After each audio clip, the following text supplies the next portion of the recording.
วัสดีค่ะวันนี้เราก็จะไปที่ศาลากันอีกแล้วนะคะ ก็วันนี้ก็เอามาใส่ตะกร้ามาปวดมือเจ็บมากเลย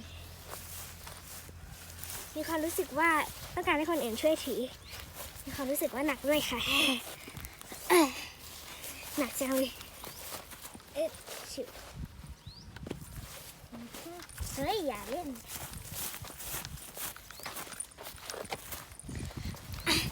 ขอวางก่อนขอเล่นแมวสักพักนึงก่อนโอเคตอนนี้แล้วก็มาถึงสาระกันแล้วนะคะนี่อย่างที่เห็นแมวเขายังอยู่ในตะกร้าอยู่ดี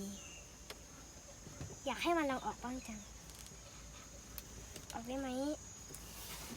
ความทำยังไงดีไม่ออกแล้ว กำลังตกแต่งขนและอยู่ดีๆก็จะกลิ้งตะกร้าค่ะ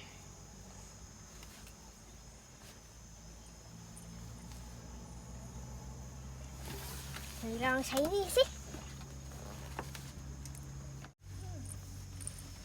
งับแล้วงับเลยค่ะแมวงับแล้วยังมันอยู่ดิ เคี้ยว